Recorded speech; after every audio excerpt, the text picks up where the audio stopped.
Olá, meus amigos, Deus abençoe a sua vida, a sua família, em o nome do Senhor Jesus. Eu sou o pastor Tiago Pena, estou aqui com vocês nesse programa Estudos que Edificam, meditando já há algumas semanas através do livro Curar Enfermos e Expulsai Demônios. Em todos os programas um convidado, um homem de Deus, uma mulher de Deus, e hoje o pastor Ednilson Lima, pastor regional em Bangu, um homem de Deus, amigo, apresentador, líder dos homens, flamenguista.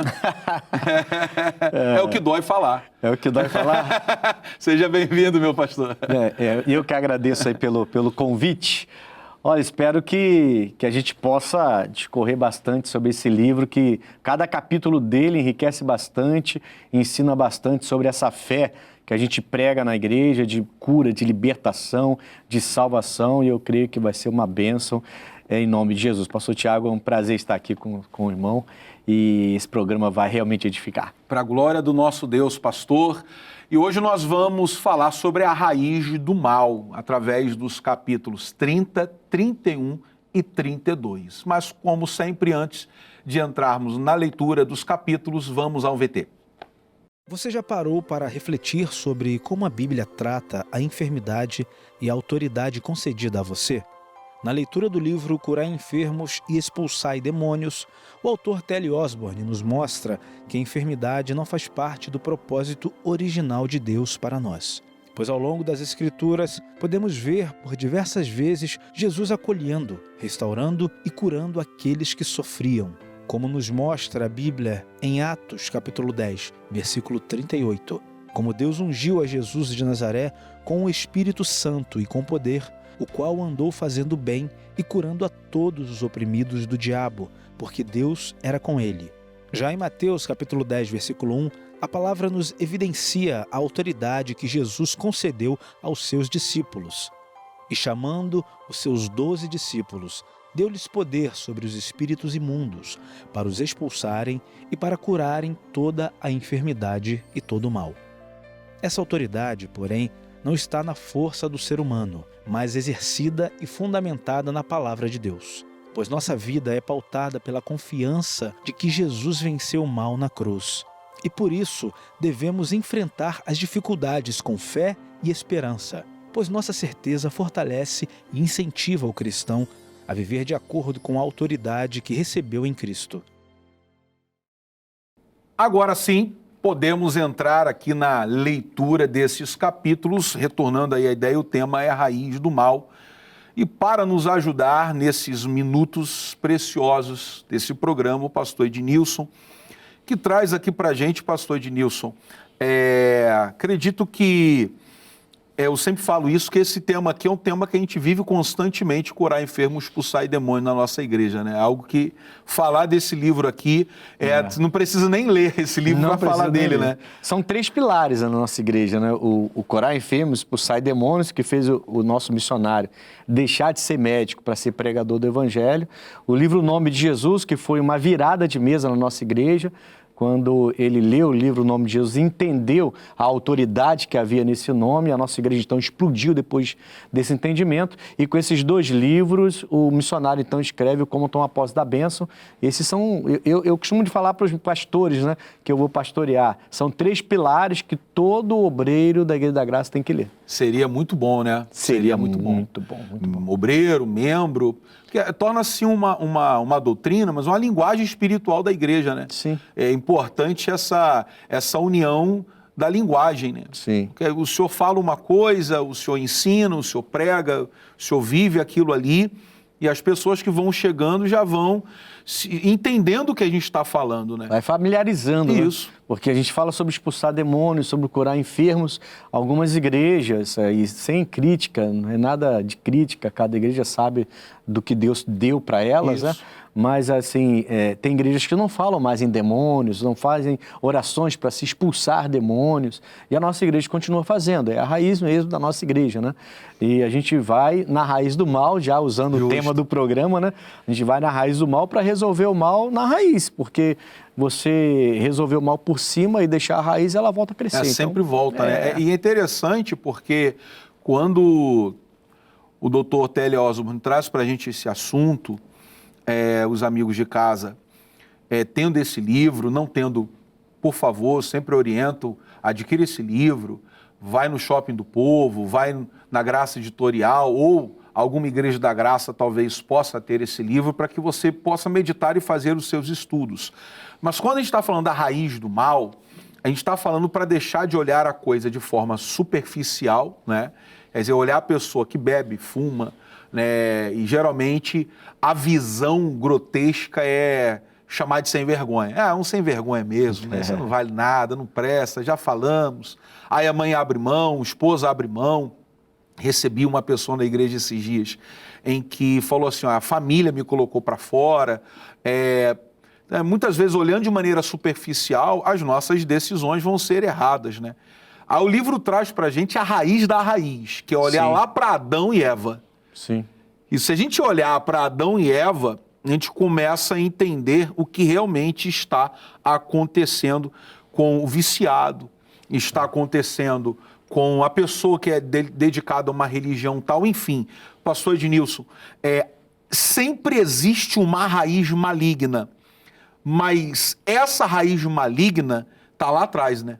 Lá em Adão e Eva. Sim, eu até separei uns trechos do livro, né? Quando me falaram desses capítulos, como você falou, né? Esse livro a gente já leu várias vezes, né? Então a gente ama esse livro. E ele fala que o homem ele foi criado em boa saúde, forte, sadio, feliz, em comunhão com Deus. Quando Satanás entra e engana o Adão e a Eva, essa comunhão é quebrada. E é aí que começa todo esse sofrimento, todos esses vícios, essa confusão, esse desejo desenfreado, carnal, sexual, toda essa coisa que a gente tem vivido hoje, né?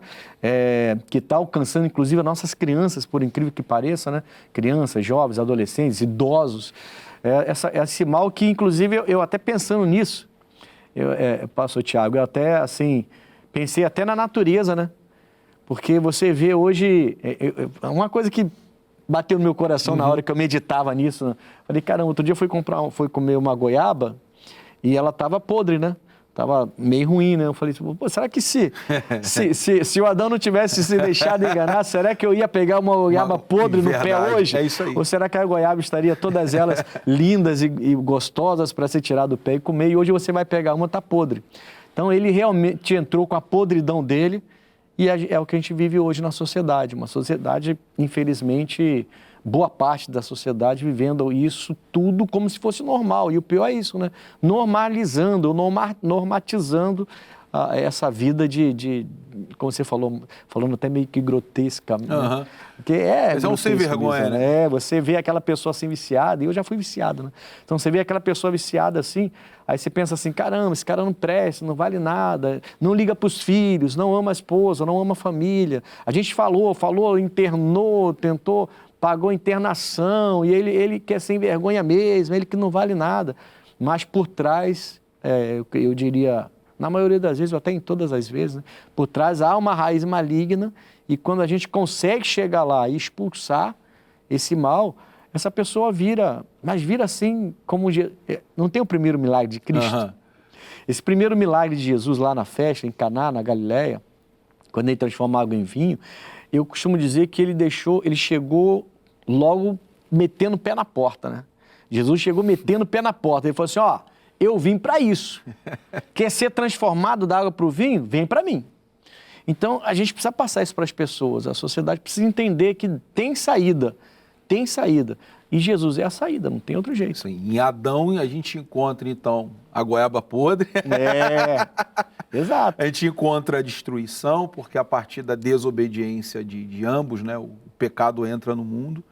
Mas aí, como fala em Romanos 5, né, em Jesus há agora, então, se Adão separou o homem de Deus, do Criador, Jesus é o responsável por unir, né, o que está destruído, o que está arrebentado, a este Deus que traz a transformação, né? Aqui está em João 10:10, eu tenho falado até constantemente aqui nos programas e na igreja sobre João 10:10, sobre o que Jesus veio fazer, que é dar vida com abundância, né? Sim. É fazer a pessoa, como o senhor mencionou aí, o senhor vem de uma vida lá atrás, antes de Cristo, numa vida de vícios, né? E encontra Jesus. Sim, esses dias eu pregava numa comunidade, Senador Camará, acho que o nome pode falar, né? Eu pregava lá, uma igreja pequena, uma comunidade mesmo, um lugar pequeno, tinha 30 pessoas mais ou menos. Eu estava pregando lá dentro da comunidade. E eu falava sobre isso, né? Falava como que o Senhor, ele tem essa... ele pode chegar e alterar a vida de uma pessoa positivamente. E só ele pode fazer isso, né?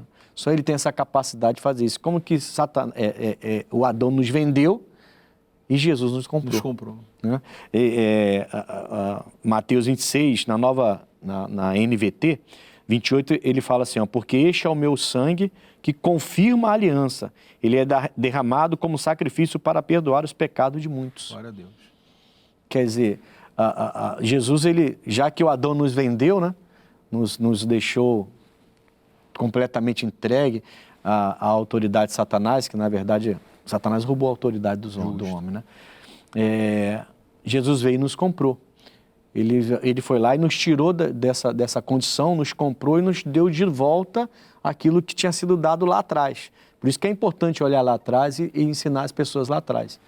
Isso aí. Aí eu comentava lá de um caso que aconteceu, que eu fui fazer uma oração para uma pessoa que tinha a mão dura, a mão dela era fechada, não era fechada, ela não dobrava os dedos eram duros. E quando eu comecei a orar, eu percebi que ela estava com alguma ação maligna. E aí eu fiz a oração, ela manifestou com uma entidade. Eu falei, tinha outras pessoas para orar, aí eu falei, pastor, ora que então só expulsa esse demônio que eu vou orar pelos outros. E quando foi expulso o demônio, a mão dela voltou ao normal. A mão dela simplesmente voltou ao normal. Então era uma entidade que queria escravizar aquela mulher, como aquela mulher, né, encurvada por 18 anos, queria escravizar aquela mulher com aquela doença que a gente acha que é normal, alguma coisa que aconteceu, a idade que chegou, a tendinite que apareceu. A gente vai ter uma explicação científica. Mas como que você vai explicar? O demônio sai e ela fica curada na hora. Isso aí é exatamente o que a gente está falando.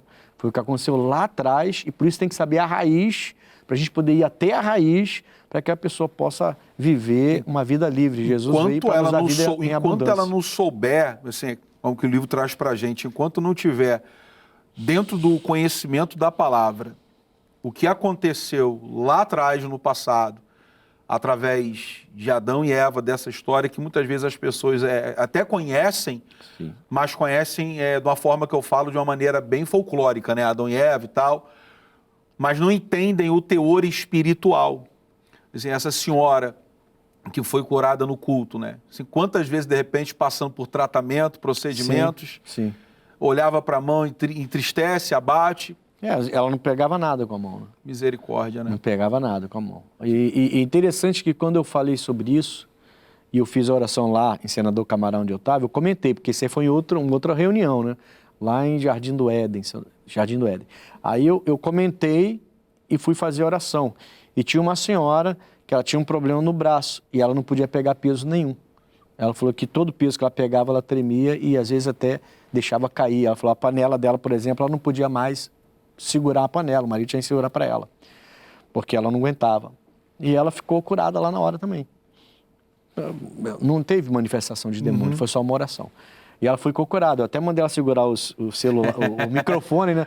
Não, o microfone aqui é meio pesado, segura aí. Ela segurou e tudo. Não estou curada, não estou sentindo mais nada. Deus por isso. Então, assim, a gente vê que entrou mal lá no início de tudo, onde o homem tinha felicidade, tinha alegria, a terra era para ele viveria da terra tranquilamente, não teria esse trabalho todo que a gente tem, né? Não teria esse sentimento de adultério, de traição, de promiscuidade, que a gente tem visto aí cada vez se alastrando mais, e as pessoas batendo palma, achando que é normal, né? Isso tudo não teria. Mas entrou através do Adão quando Satanás conseguiu iludir o Adão e a Eva lá. Só que Jesus veio e esse é o ponto. Esse é o ponto. Esse é o ponto. Esse é o ponto da gente entender que Jesus veio e desfez isso. E com o sangue dele remiu os nossos pecados e tem todo o poder para nos perdoar. Se essa pessoa que nos assiste agora, se você que nos assiste agora, estiver passando por vício, problema conjugal e não consegue parar, você tem uma um impulso sexual desenfreado, não consegue parar de se prostituir. Se você entregar a sua vida a Cristo, você vai perceber que tudo muda. E é interessante, né, pastor? Porque parece que é outra pessoa, né? É tremendo. Não é? Assim, dá a impressão de que você está num filme de ficção científica, né? A pessoa, ela entrou numa porta, saiu do outro lado e ela é outra pessoa. É como se nunca tivesse doente. Assim, imagina interessante. assim. Imagina assim, você foi na minha casa, imagina isso. Você foi na minha casa na terça-feira. Aí você me encontrou de um jeito, meio agitado, por causa das drogas, bebida, aquele negócio todo. Aí você vai na minha casa na sexta-feira. Você me encontra calmo, tranquilo e lendo a Bíblia. Foi o que aconteceu comigo. Porque terça-feira, de quarta para quinta eu me converti. Na quinta eu fui para a igreja. Na sexta eu já estava em casa tranquilão. É de assustar, né? Poxa, é assustador, mas é bonito demais, né? É coisa linda demais. Nosso Deus é tremendo. Mas a pessoa não quer, ela acha que ela quer conversa, ela acha que é normal, todo mundo passa por isso, então eu estou passando também. Mas quando ela entender que isso não é normal e tem uma raiz do mal ali, que esse livro trata muito bem, que esses capítulos tratam muito bem essa raiz, ela vai buscar a solução e vamos colocar veneno nessa raiz, veneno entre aspas, solução, né? Nessa raiz para acabar com isso. É que Jesus, até o autor traz para a gente aqui a ideia do que já está consumado, né? A obra que o diabo fez não consumou nada, quer dizer, não definiu uma vida. Pode, né, estar de um jeito, mas a obra que consumou uma transformação de fato foi Jesus, né? Sim. Quando a gente lê na Bíblia, em João 19:30, quando ele diz, né, está consumado. O que você quiser, o que você precisar, o que você imaginar sequer que não esteja no seu alcance, Jesus já fez. E por isso é importante, né, como está escrito aqui no livro, no entanto, nosso dever é ler, conhecer a palavra de Deus e descobrir o registro da derrota completa do maligno. Quer dizer, o diabo é um derrotado. O problema é quando a gente imagina e pensa que ele não é. Aí, então, é interessante. Ele não se comporta como derrotado. Bacana. Entende isso? Sabe aquela pessoa que está derrotada, mas não aceita a derrota? Bacana. Bacana. E aí alguns de nós, quando eu falo nós, é cristão de uma maneira generalizada, né? Alguns não estão entendendo que não basta ter o título de cristão. Que revelação isso. Entendeu? Bacana. Porque ele não se deu por derrotado. Ele está aí. As pessoas pensam que a gente sabe que ele foi derrotado. Então, a nossa visão é um bicho derrotado que não tem mais o que fazer, mas ele está fazendo. O próprio livro pergunta, o T.L. Oswald, né? Ele pergunta, então por que tantos cristãos enfermos, doentes, né? Aí eu separei aqui, segundo a carta aos Coríntios 10:4, as armas da nossa milícia não são carnais, mas sim poderosas em Deus para a destruição das fortalezas. Que ele vai usar esse texto nesse livro, né? E ele vai falar sobre essa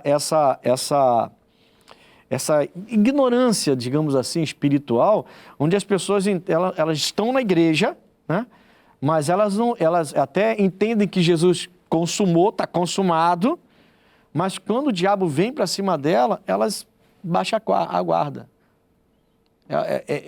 O que ela não entendeu é que ela está enfrentando um derrotado, que não está se dando para o derrotado. Aquele que é mais que vencedor se comporta como um derrotado e o derrotado como um vencedor. Você sabe, pastor, eu era um obreiro ainda na casa do Senhor. Aí a pessoa que tinha me alugado uma casa, ele falou assim, pastor, o senhor pode ir lá na casa da minha mãe é evangélica já a vida inteira, desde que eu lembro dela, e ela é uma senhora, né? E ela estava doente, com câncer. Eu falei, claro, eu vou lá. Aí falei com o meu pastor, fui lá fazer a visita. Uma senhora, sabe aquela senhorinha de Deus? Que você ama ficar ali com ela conversando? Ela conversa sadia, coisa de Deus, sempre com a Bíblia para falar, a Bíblia por perto, aquela senhorinha que vale a pena, né? Aí chegou a hora, eu dei aquelas né? Fiquei cercando. Aí eu falei, eu queria fazer uma oração para a senhora ser curada. A senhora é uma preciosidade, só precisa ser curada. E o nosso Deus já levou as nossas enfermidades lá na cruz do Calvário, nas feridas de Jesus. Aí ela falou assim, ô meu filho, você é muito novinho. Mas assim mesmo, sabe, com aquela brandura, né? Linda aquela senhora, linda. Não, meu filho, você é muito novinho, você não entende. Jesus levou as nossas enfermidades espirituais na alma. Esse texto, e eu citei Isaías 53, 4, 5, citei 2 de Pedro 2, 24, eu citei os textos, né? E ela falou, mas isso tudo está falando da minha alma, do meu espírito, não é do meu corpo. Olha a frase dela, como eu vou me encontrar com meu Deus, que é tudo que eu quero na vida, se eu não ficar doente? Eu olhei para ela, sinceramente, o coração meio assim, meio entristecido, mas eu não consegui. Sério, pastor, eu não consegui, assim, discutir com ela esse assunto. Eu olhei para ela, sabe aquela coisa de você amar a pessoa em Cristo? Naquela hora eu amei aquela vovozinha em Cristo ali. Eu falei, tá bom, vamos tomar esse cafezinho com bolo então, vamos conversar mais sobre o nosso Deus, eu já entendi, a senhora me perdoe. Uma semana depois ela morreu. Olha. E Deus a levou. Está com Cristo, mas podia ter ficado um pouco mais. Poderia viver um pouco mais, é o que diz lá em João 10:10. Vida com abundância. Ela era de uma igreja tradicional, que logicamente eu não vou falar o nome, né? Uma boa igreja, diga-se de passagem, mas por ser tradicional não cria em cura divina. Não acreditava em cura divina. E ela cresceu aprendendo do jeito que ela aprendeu. É por isso que naquela hora eu amei e deixei. Amou Deus com todas as forças. Sim. Mas com entendimento, faltou ali esse detalhezinho, né? A gente sempre fala isso, a pessoa é de Jesus, não quer dizer que ela não seja de Jesus, né? Sim. Mas faltou entendimento, é ela quem perde, né? É ela quem perde, porque assim, lembra quando a gente falou que Satanás, né? Você até terminou o bloco anterior falando disso, né? E Satanás, ele é derrotado, mas não se dá como derrotado, ele vai se apresentar como quem vence, né? E Jesus, ele é mais que vencedor, a gente é mais que vencedor. Ele mesmo falou que quando o valente encontra o mais valente, o valente é derrotado. Nessa hora, a pessoa ela tem que entender que não basta ter título de cristão, né? Tem um texto que eu até preguei recentemente, se eu lembrar eu vou comentar aqui, mas eu não sei se eu vou lembrar agora de cabeça, que a Bíblia fala que a gente não tem que ser só servo, a gente tem que ser filho, né? Mas a Bíblia diz que se você é guiado pelo Espírito de Deus, você não é só servo, você é filho. Então eu comentava isso na igreja. Não basta você ter título nem de servo, né? Jesus falou assim, eu já não vos chamareis mais servos, né? Mas sim amigos, quer dizer. Então Jesus quer uma proximidade, não é só frequentar uma igreja. Isso não é o bastante para ele, você sentar numa igreja. Ele quer que você se comporte como servo, somos servos, vamos servir, mas também como filhos, como amigo, aquele que tem, por exemplo, você tem um filho, né? Que joga bola com você, aliás, joga mais do que você. Bem mais. Eu gosto de jogar com ele e tudo mais, né? Fazer parceria com ele no futebol e tudo mais. O seu filho, se ele chega na sua casa, eu sei que isso aí, muita gente já deve ter repetido isso, é uma coisa que todo mundo já ouviu falar. Ele tem a liberdade, né? Ele é seu filho amado, né? Então ele tem a liberdade de chegar e abrir a geladeira, ele não vai ficar pedindo licença para tudo que ele faz. Ele não vai falar, ô pai, posso ir no banheiro? É Gálatas 4:7 que o pessoal da produção está falando. Gálatas 4:7, né? Ótimo. É isso mesmo, Gálatas 4:7. Eu pensei em pedir, vocês falaram, você está ligado aqui. Eu ainda tenho minhas dúvidas, mas tudo bem. Eu acho que é 6 alguma coisa, acho que é 6, 7. Não, tudo bem, eu vejo depois aqui se for o caso. Mas o importante ali deixar claro, se eu sou guiado pelo Espírito de Deus, eu sou filho. Então a gente entende com isso como pastores, que tem muita gente na igreja, às vezes há anos, que até é servo, se você precisar, tá lá para varrer, para limpar, para ajudar, para botar som, para consertar alguma coisa, é um servo, está lá, está na igreja, mas quando o Espírito de Deus vem guiá-lo e ele recua, ele não se comporta como filho, ele continua só como servo. Deus não quer a gente só como servo, Deus quer a gente como filho também. E é aí que Deus começa a mudar tudo. Aí a obra de Satanás lá atrás perde, porque já perdeu, ele, como a gente já falou, né, ele já é derrotado, mas ele não se apresenta como derrotado, ele se apresenta como quem pode fazer acontecer, pode colocar você doente, pode colocar você numa cama, inválido, pode tirar sua vida a hora que ele quer. E se a gente, sendo de Deus, não aprende a ser guiado pelo Espírito de Deus, e aí aprender a falar como Jesus, a usar de autoridade, que eu creio que a gente vai falar sobre essa autoridade, né?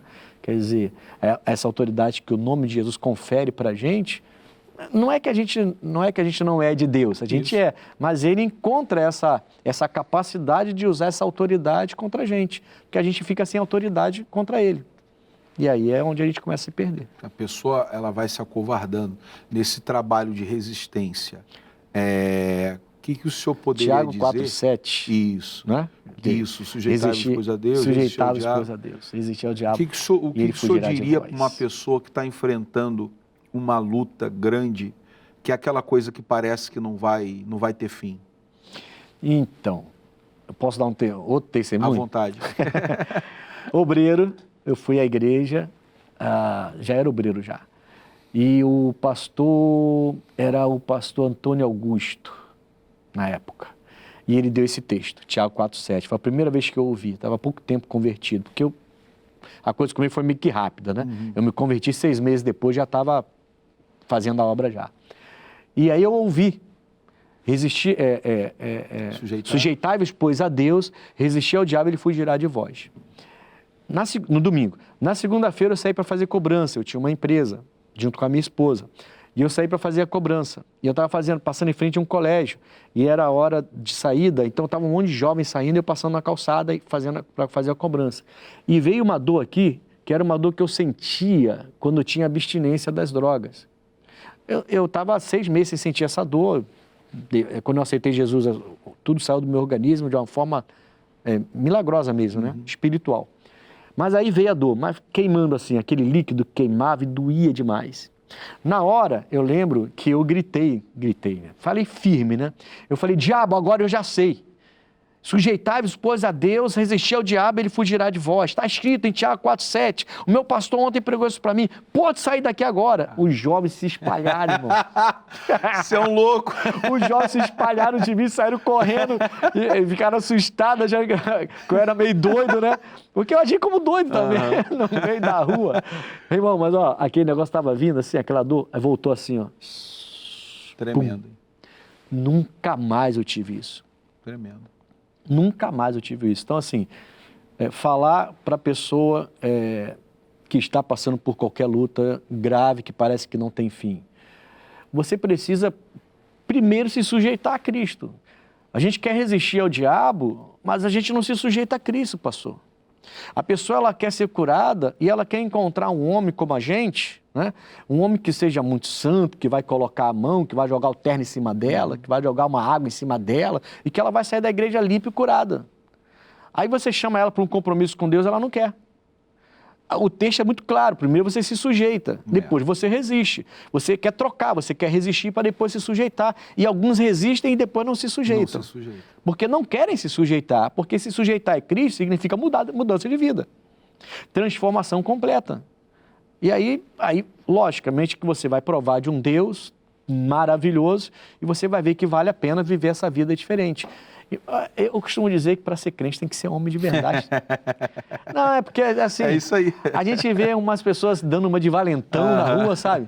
Só porque tá bombado de academia, e dá uma de valentão na rua, quer brigar. Não é só homem não, mulher também. As mulheres brigando, discutindo, gritando, baixando barraco lá. Quero ver essa pessoa largar tudo para ser crente. É aí que está a coragem da pessoa. A gente é corajoso, pastor. Verdade. Pô, olha as guerras que a gente enfrenta aí. E assim, enfrenta de boa. Tranquilo. Né? Na palavra, com oração, joelho dobrado, orando, buscando, se consagrando, jejuando. E a gente vai vencendo, não como antigamente. Então, ser valente, né? Ou mais valente, ser homem de verdade, mulher de verdade, é ser cristão. As maiores batalhas é vencer a carne, né, pastor? A batalha é a gente com a gente mesmo. Essa é uma das maiores batalhas. Amigos, olha, capítulo 31, pastor, enfermidade, bênção ou maldição, aí traz pra gente aqui, obviamente, o texto, né, chover no molhado aqui dizer que é maldição, mas aí vai dependendo do que de como você compreende, né? Para aquela irmãzinha que o pastor estava atendendo, a enfermidade era um caminho para ela ver Deus, né? Então vai depender de como você, como preguei esse dia na igreja lá, alguns qual é a forma que você enxerga do que é viver? Para alguns, viver é, né, fazer um monte de coisa no mundo. Para a gente, viver é Cristo, tá com Deus. Mas vamos lá. Deus chama enfermidade de cativeiro, usando aqui Jó 42. Deus chama enfermidade de prisão, falando sobre a mulher curvada, né? Lucas 13, 16, e por aí vai.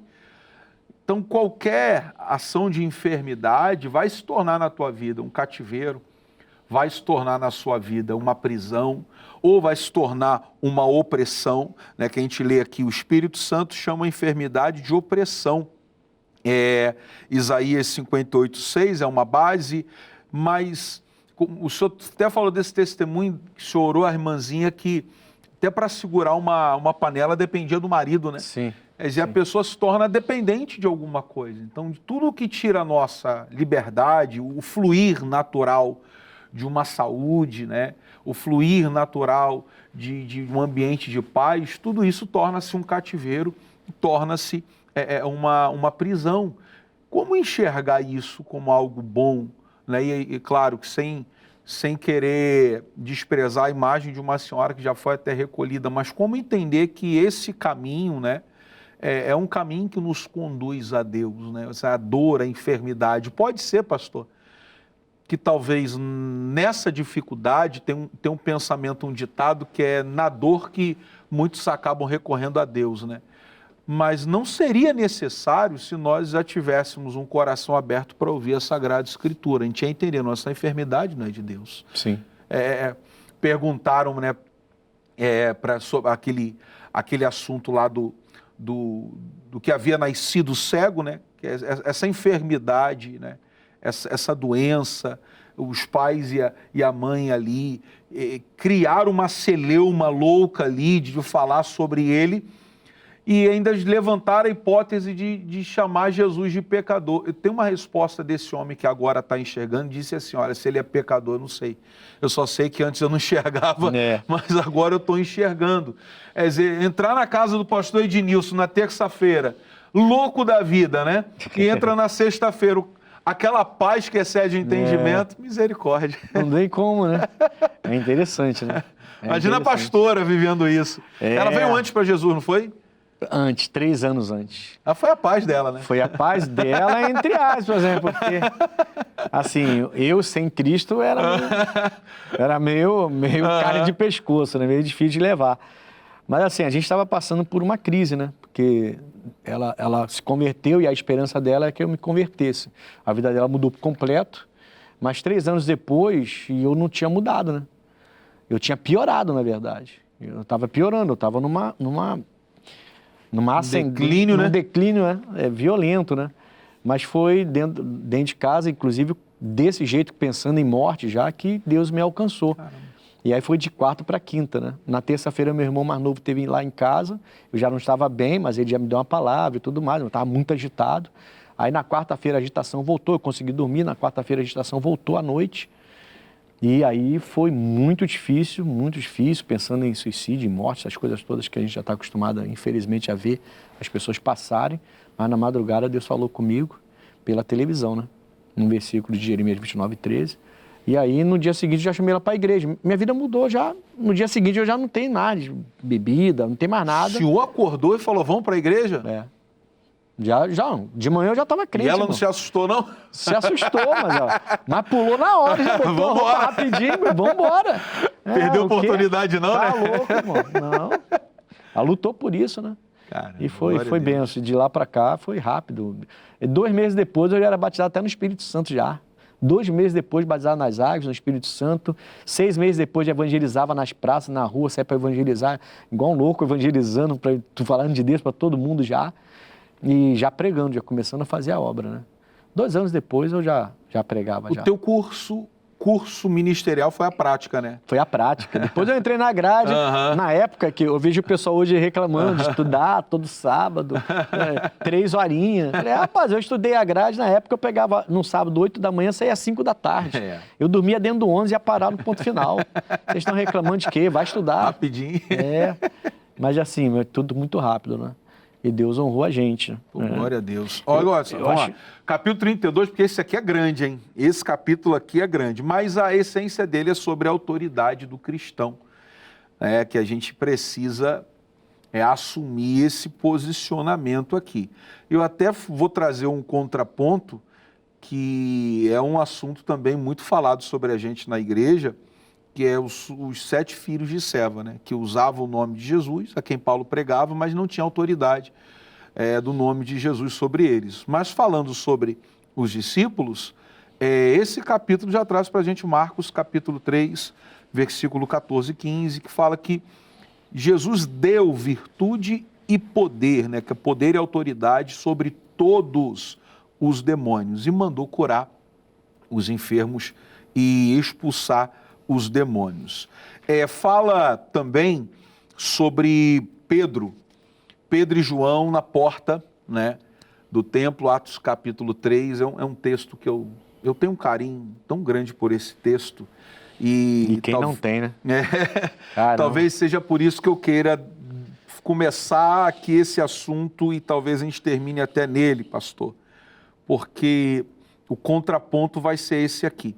Nós sermos usados por Jesus, a gente reconhece, a gente vive em convicção que existe uma autoridade que emana dele, do nome dele, mas que é uma linha muito tênue onde as pessoas muito se perdem, se tornam, né? Parece que ele se tornou a fonte Sim. do saber. Parece que a autoridade vem dele, né? E Pedro disse, né? Marquei isso, Pedro, em Atos 3, 12, ele até fala, por que vocês estão olhando para a gente de tal maneira, como se tal poder e virtude ou santidade viesse da gente? Porque o homem pode se perder ali, né? Aquele que você crucificou, que vocês crucificaram, é esse que fez isso. É esse, né? que fez essa obra. Ele já né? transfere logo a autoridade. Porque é dele. É interessante, nesse livro, falando sobre esse assunto, porque o T.L. Osborne, ele vai abordar esse tema de autoridade e ele vai mostrar assim, as pessoas costumam dizer, quem sou eu para fazer isso? Ele vai abordar esse tema, né? Ele vai falar assim, mas a gente fala assim, eu não tenho nada para oferecer, eu não tenho nada para te dar. Mas aí o Paulo, ele fala assim, olha para mim. A gente só manda ele olhar, as pessoas olhar para Jesus. Ele fala uma coisa interessante no livro, nesse capítulo 32. Ele fala assim, se eu falar para alguém, olha para mim, a pessoa vai falar que é blasfêmia. Isso. Né? Ele fala isso no livro. Isso. Ele vai falar que é blasfêmia. Porque a gente fala, não, tem que olhar para Jesus, não olha para o homem. Tem que olhar para Jesus, não olha para o homem. A gente sempre fala isso, né? Olha para Jesus, não olha para o homem. Mas se o homem é santo, é servo de Deus, porque o Pedro vai falar para aquele homem assim, ó, olha para nós. Isso. Eu não tenho prata e ouro, mas tenho que te dar. Eu tenho que te dar. Ele que deu. A autoridade então estava no Pedro, vinda de Cristo. Vinda de Cristo. Mas estava no Pedro. Entendeu? E aí, é uma coisa que, não sei se você chegou a falar, eu gostaria de falar. Fique à vontade, pastor. Ele chama o T.L. Osborne, isso aqui, eu lendo, isso tinha me fugido às vezes que eu li esse livro, isso me fugiu, mas dessa vez não fugiu não. Dessa vez eu peguei essa revelação. Ele chama essa autoridade de ministério. Tremendo. Isso aí. Né? Ele chama essa autoridade Ministério da Autoridade. Aí eu fiquei pensando, caramba, é isso. Satanás quer roubar o ministério e está fazendo isso. Ele tem roubado o ministério da autoridade de muito cristão e até de igrejas inteiras. Então a pessoa ela aceita essa escravidão que ele fala, né? Cativeiro, prisão, opressão. Ele fala assim, Deus chamou de cativeiro, né? Isso. Jesus chamou de prisão. E o Espírito Santo chamou de opressão. Então isso não pode ser bênção, isso é maldição, né? Ele fala. Quer dizer, esse ministério, Satanás está roubando de igrejas inteiras. Então a pessoa ela quer fazer a obra, mas ela não quer mais enfrentar Satanás. Ela não quer mais orar contra a enfermidade. Ela não quer mais se expor ensinando sobre cura divina. Ela quer fazer uma igreja onde possa abraçar todo mundo e agradar todo mundo. Mas é feio você expulsar um demônio. Você já viu uma pessoa endemoniada? Aqui, quando eu fui passando em Jacarepaguá, uma mulher chegou perto de mim e quando ela foi chegando perto, ela caiu endemoniada. E quando ela caiu endemoniada, ela cai e metade dela fica para cima. Assim, ó, como uma serpente mesmo. era o cobra coral. E ela estava assim, ó. E ela ficava me olhando e os obreiros tudo se espalharam, porque os olhos dela estavam todo branco. A bola preta sumiu. Então ela cai na minha frente, ela sobe a primeira parte do corpo dela, ela fica assim igual uma serpente e o olho branco assim, me direcionando. Eu tive que expulsar o demônio, logicamente eu expulsei. Então é uma coisa feia de se ver. Não é uma coisa bonita. Não é legal, né? Não é legal. É uma coisa feia de se ver. Então as pessoas estão se rendendo a isso. O diabo está tirando a autoridade da igreja para expulsá-lo. E esse ministério está sendo esquecido na igreja. Quando ele chamou de ministério, eu te digo, eu já li esse livro algumas vezes. Eu não tinha tentado para isso. Mas eu estava lendo esse livro essa semana, falei, caramba, isso é um ministério. O diabo está roubando o ministério da autoridade do crente e de igrejas inteiras. É verdade. Isso é um aviso do Espírito Santo para todos nós, pessoal. Isso é um alerta muito forte. É certo que o pastor não está trazendo esse tema aqui, levantando esse tema só porque é uma coisa legal de se ler, porque é um alerta do Espírito de Deus, realmente. Quando a gente perde essa autoridade, é aí que o demônio, né, o Satanás, vosso adversário, que é um derrotado, ele se engrandece como se ele fosse um vencedor. E ele não é. A gente precisa realmente assumir a nossa posição em Cristo. E como a gente não tem muito tempo... Eu pensei nisso, vai ficar curto o tempo. Como a gente não tem muito tempo, mas eu faço aqui, mais uma vez, votos que você compre e adquira esse livro, porque vai te ajudar bastante. E eu deixo para você aí, então, o endereço lá de Belfor Roxo, Avenida Benjamin Pinto Dias, número 1026, e a rede social é @IGD Belfor Roxo. Ali você encontra toda a programação da nossa igreja. Pastor Ednilson, deixa também aí o endereço, deixa a mídia social, Amém. O culto do Senhor. Graças a Deus. O endereço é Rua Coronel Tamarindo, 2030, em Bangu, ali em frente à estação de trem. Domingo muito especial, 7, 9 e meia e 18 horas. E também quarta e sexta, 8, 14 e 19. O meu Instagram, @PREdnilsonLima, pode entrar em contato que eu vou estar lá pronto para te atender, te ajudar, no nome de Jesus, tá bom? Deus abençoe. Pastor, muito obrigado. Foi um prazer. Se cumpre na sua casa que a mulher sabe edifica, né? Amém. É, porque a esposa dele é vascaína. Tinha que fechar desse jeito, né? Tinha que fechar desse jeito. A gente se entendeu. Glória a Deus por isso, amigos. Deus abençoe, fique na paz. Até o próximo programa.